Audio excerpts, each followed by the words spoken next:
very much, co-chairs and members.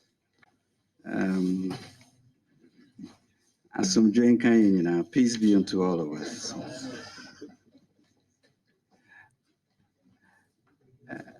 Honorable co-chairs and members of this ad hoc committee, good morning through you.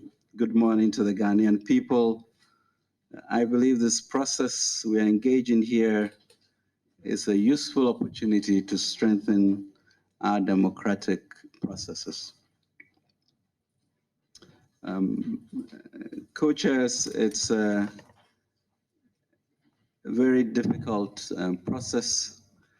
According to my understanding of parliamentary history, this might be the first censure of a minister.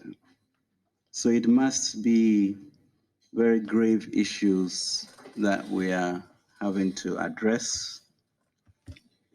It's therefore unfortunate that in the co-chair's summation of the two grounds that have been struck out, it sounds to me like there was not a thorough review of the grounds as should have been. But to bring somebody for censure would require that these things are done of absolute thoroughness. But I'm pleased with the decision that have been made. Honorable co-chairs, during the course of my remarks this morning, you can expect forthrightness. The proponent's motion of censure has accused me of many things and includes some very disparaging remarks and attacks on my person and integrity.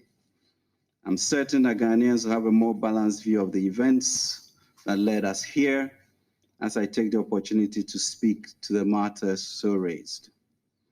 My principal reflections today are to ensure that by the end of these proceedings, the truth would have taken center stage, and in the process, any unfounded doubts about my motives, my competence, and my character would have been dispelled.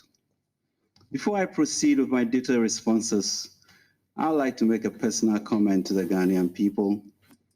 Since the Ofori-Atta government came into office in 2017, everything we have sought to do was aimed at making the lives of the people better. We have been focused on this vision to improve lives, and in the first 4 years, our efforts were leading to a realization of the vision. Today, I acknowledge our economy is facing difficulties, and the people of Ghana are enduring hardships. As a person President Akufo-Addo has put in charge of this economy, I feel the pain personally, professionally, and in my soul. I see and feel the terrible impact of rising prices of goods and services on the lives and livelihoods of ordinary Ghanaians. I feel the stress of running a business, but it is the strength and perseverance of the Ghanaian people that inspire me and my colleagues in government every morning. And it's to press on. That is what gives me the strength to press on, to find solutions and relief for Ghanaians to the myriad of problems that our country and the rest of the world are facing, especially since March 2020. Co-chairs, let me use this opportunity to say to the Ghanaian people what I believe with courage every finance minister around the world may wish to say to their people now. I am truly sorry. When we set out so purposefully between 2017 and the early parts of 2020, we never imagined that a global pandemic such as COVID, with its prolonged economic fallout, would inflict such pain and suffering upon the Ghanaian people. The shock to our system has been hard and the impact on our livelihoods severe. But we have not been resting on our oars.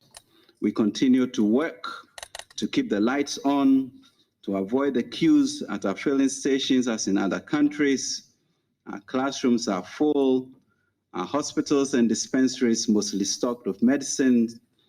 We continue to pay salaries, and our roads continue to be built and fixed. Now let me get to the details. On the issue relating to despicable conflict of interest, ensuring that I directly benefit from Ghana's economic woes. No, Mr. Minister, we just ruled that no.